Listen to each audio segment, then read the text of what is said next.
जय हिंद साथियों, मैं मनीष चौधरी आपका स्वागत करता हूं आपके अपने YouTube channel exam review Manish पर। तो साथियों, ये एसएसजीडी के हम पेपर्स को सॉल्व करा रहे हैं। इस साथियों 10 जनवरी के पेपर को सॉल्व करा रहे हैं। अभी 2 भाग हमने करा दिए हैं, मैथ और हिंदी। तो साथियों, अगर आपने वो नहीं किए तो आप जाकर के चैनल पर कर सकते हैं, हमने प्लेलिस्ट बना दी है। तो साथियों, अब इसमें कराने वाले हम जीके जीएस को देखने वाले हैं। जीके जीएस में कौन कौन से प्रश्न पूछे गए थे।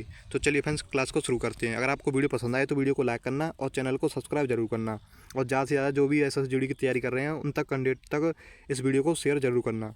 चलिए फ्रेंड्स, क्लास को शुरू करते हैं। देखते हैं जीके में कौन कौन से प्रश्न पूछे गए थे। तो फ्रेंड्स, देखते हैं पहला प्रश्न जो पूछा गया था वो था, निम्नलिखित में से कौन सा महाराष्ट्र का धन्यवाद ज्ञापन उत्सव है जो बैलों को सम्मानित किया जाता है क्योंकि उन्हें खेती के लिए आवश्यक माना जाता है। तो साथियों, यहाँ पूछा गया है धनभाग्य ज्ञापन जो महोत्सव है वो महाराष्ट्र का कौन सा उत्सव है। तो साथियों, पोला महोत्सव है। ये इसका राइट आंसर ऑप्शन नंबर 4 है। अगला प्रश्न, प्रश्न नंबर 2, मॉस और मार्केसिया निम्नलिखित में से किसके अंतर्गत आते हैं। तो साथियों, मॉस और मार्केसिया जो है वो ब्रायोफाइटा के अंतर्गत आते हैं। इसको आप ध्यान रखिएगा। अगला प्रश्न, प्रश्न नंबर 3, जागोई भारतीय शास्त्रीय नृत्य के निम्नलिखित में से किस नृत्य रूप की एक प्रमुख शैली है। तो साथियों, जागोई एक ये क्या है, नृत्य शैली है ये। तो किस शास्त्रीय नृत्य की शैली है ये, मणिपुरी नृत्य की ये शास्त्र शैली है। साथियों, ये ध्यान रखिएगा, जो मणिपुर का शास्त्रीय नृत्य है इसकी शैली है जागोई।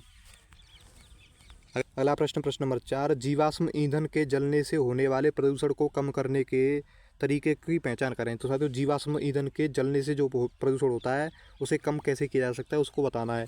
तो उसको राइट आंसर होगा ऑप्शन नंबर 3, दहन प्रक्रिया की दक्षता में वृद्धि करके जो जीवाश्म ईंधन के जलने से प्रदूषण होता है उसको कम किया जा सकता है। इसका राइट आंसर हो जाएगा ऑप्शन नंबर 3।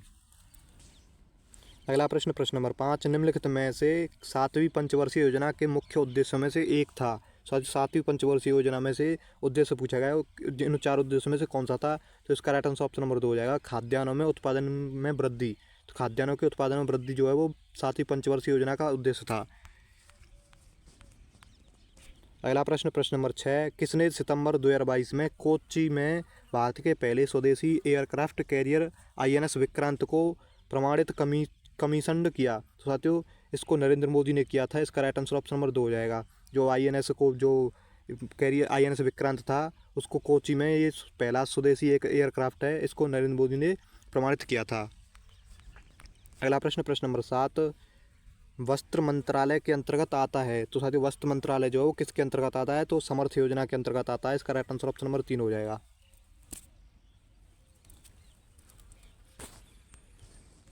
अगला प्रश्न, प्रश्न नंबर 8, निम्नलिखित में से किस मौर्य राजा के शासनकाल में कलिंग युद्ध लड़ा गया था। तो साथियों, वो जो मौर्य राजा था उसमें जो कलिंग युद्ध हुआ था वो किसके शासनकाल में हुआ था। वो अशोक के शासनकाल में हुआ था कलिंग युद्ध जो है।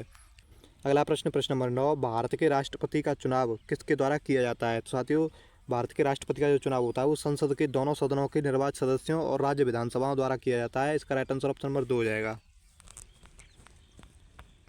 अगला प्रश्न, प्रश्न नंबर 10, तपन कुमार पटनायक ने किस नृत्य शैली में संगीत नाटक अकादमी पुरस्कार जीता है। साथियों, तपन कुमार पटनायक जो हैं वो छऊ नृत्य शैली में इन्होंने जो नाटक अकादमी पुरस्कार जीता है वो छऊ नृत्य शैली में जीता है। इसको आप ध्यान रखिएगा, तपन कुमार पटनायक। अगला प्रश्न, प्रश्न नंबर 11, महात्मा गांधी नई श्रृंखला के 2000 रुपये के बैंक नोट के पृष्ठभाग पर का चित्र है। तो साथियों, जो 2000 का नोट जो जारी हुआ था नया, उस पर जो पृष्ठभाग पर किसका चित्र है, वो मंगलयान का चित्र है। इसका राइट आंसर ऑप्शन नंबर 2 हो जाएगा। अगला प्रश्न, प्रश्न नंबर 12, भारतीय संविधान के मूल लेख किस अनुच्छेद में थे। तो साथियों, जो भारतीय संविधान के मूल लेख हैं वो अनुच्छेद 395 में उल्लेखित हैं। इसको अगला प्रश्न, प्रश्न नंबर 13, आपातकाल के दौरान किन मौलिक अधिकारों को निलंबित नहीं किया जा सकता है। तो आपातकाल के दौरान जो है वो अनुच्छेद 20 और 21 को निलंबित नहीं किया जा सकता है। अगला प्रश्न, प्रश्न नंबर 14, 1958 में डॉवर से कैलिस तक इंग्लिश चैनल को पार करने वाले पहले भारतीय कौन थे, जो 1966 में एक कैलेंडर वर्ष में 5 महाद्वीपों के महासागरों में तैराकी करने वाले एकमात्र व्यक्ति भी थे। तो साथियों, इसका राइट आंसर होगा ऑप्शन नंबर 1, मिहिर सेन जो हैं वो साथियों वे पहले जो इंग्लिश चैनल को तैरकर पार करने वाले पहले भारतीय थे, जो 1966 में कैलेंडर वर्ष में 5 महाद्वीपों के महासागर में तैराकी करने वाले एकमात्र व्यक्ति रहे मिहिर सेन। इसका आप ध्यान रखिएगा। अगला प्रश्न, प्रश्न नंबर 15, कौन सी अक्षांश रेखा भारत के मध्य से होकर गुजरती है जो देश की जलवायु को प्रभावित करती है। तो साथियों, कर्क रेखा है। इसका राइट आंसर ऑप्शन नंबर 4 हो जाएगा।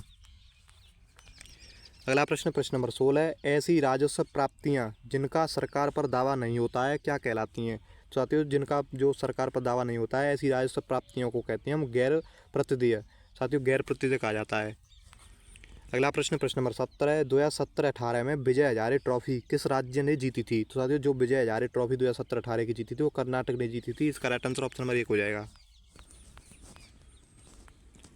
अगला प्रश्न प्रश्न नंबर 18 अगस्त 2022 में उत्तराखंड सरकार के राज्य ब्रांड एम्बेसडर के रूप में किसे नियुक्त किया गया। साथियों जो 2022 अगस्त 2022 में जो उत्तराखंड राज्य के ब्रांड एम्बेसडर बने थे वो ऋषभ पंत को बनाया गया था। इसका राइट आंसर होगा ऑप्शन नंबर 3। अगला प्रश्न प्रश्न नंबर 19 भारत में अरेबिका कॉफ़ी कौन से राज्य में उगाई जाती है। तो साथियों अरेबिका जो कॉफ़ी है वो साथियों कर्नाटक में उगाई जाती है। अगला प्रश्न प्रश्न नंबर 20 भारत में पहली संपूर्ण जनगणना कब की गई थी। तो साथियों भारत में जो पहली संपूर्ण जनगणना हुई थी वो 1881 में हुई थी। इसका राइट आंसर ऑप्शन नंबर 4 हो जाएगा। SSGD में 20-20 क्वेश्चन आते हैं हर एक भाग में। तो साथियों अगर आपको वीडियो पसंद आई तो वीडियो को लाइक करना और चैनल को सब्सक्राइब जरूर करना। साथियों इसकी PDF आप डाउनलोड करना चाहते हैं तो ये टेलीग्राम पर आपको PDF मिल जाएगी। अगर आपने टेलीग्राम को ज्वाइन नहीं किया है तो लिंक डिस्क्रिप्शन में दी गई है, वहाँ से जाकर के आप ज्वाइन कर सकते हैं। चलिए फ्रेंड्स मिलते हैं नेक्स्ट वीडियो में, तब तक के लिए जय हिंद जय भारत।